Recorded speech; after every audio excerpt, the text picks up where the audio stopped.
Okay, back to school. Or not back to school? I'm actually going back to school currently, but I have done distance school for almost 3 months. It's been an interesting and challenging experience. It had never been easier to cheat on tests, skip classes, and consequently screw up your grades. However, I believe that if we take responsibility for our studies, we can maintain or even improve our productivity while we're at home.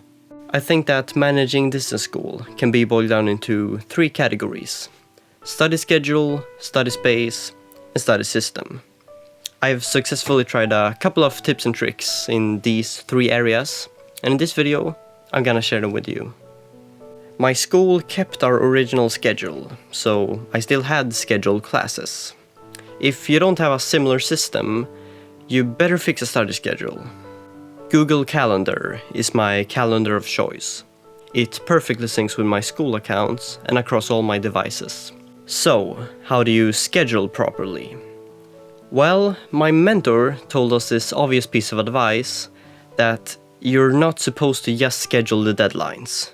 You could do that as well, but the trick is to schedule the times when you're supposed to work with subtasks of the bigger task in order to complete the bigger task before the deadline. The key is to keep it small and concrete. This is my ideal way of scheduling. I usually schedule in 1 to 2 hours blocks, but I work in 25-minute intervals with 5 minutes in between, according to the Pomodoro technique. I write a concrete task and pick a color to fit the task. In my case, blue equals schoolwork. I always leave some space between events, because chances are that I will continue to work, and I also need breaks. Perhaps the most difficult part of distance school for me was to start working, which is something that my calendar facilitates. Then you need an organized workspace to get your tasks done. I think the key is to keep it minimal. Perhaps you want to try decluttering everything and rebuilding your workspace with the necessities only. Have your work material in order, keep the distractions away, make sure that the lighting is good, and that the place is ergonomically comfortable. But you already know those things, so there is really no good excuse to not fix your workspace. However, I'm dropping a video about workspaces next week, if you want additional tips and tricks.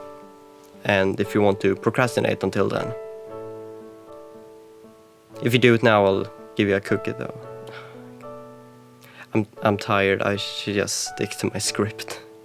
You need to set up some sort of study system to stay on track.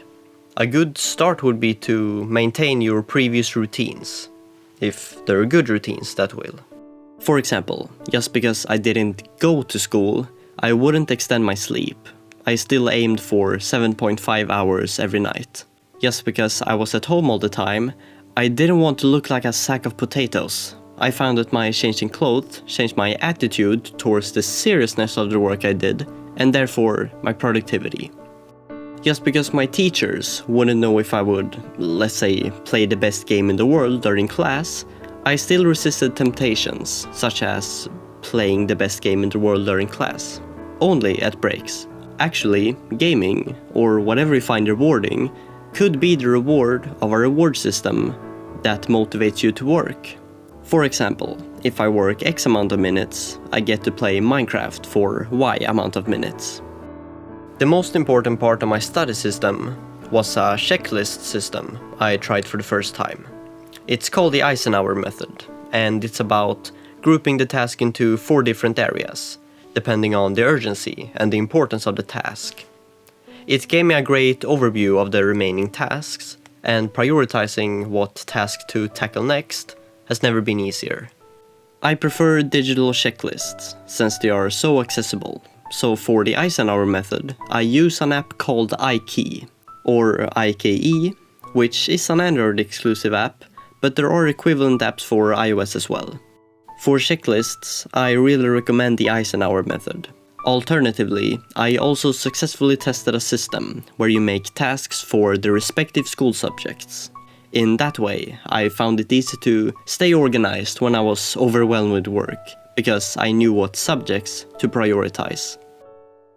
That's it for this video. Feel free to share your quarantine working tips in the comment section.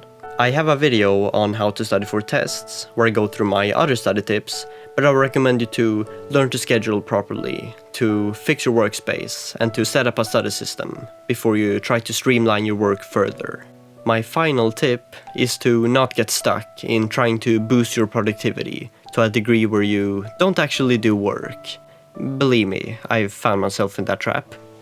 Instead, I recommend you to pick one thing that you learned from this video, try it yourself, and let me know how it went. Good luck, thanks for watching, this has been Domino Development, and peace out.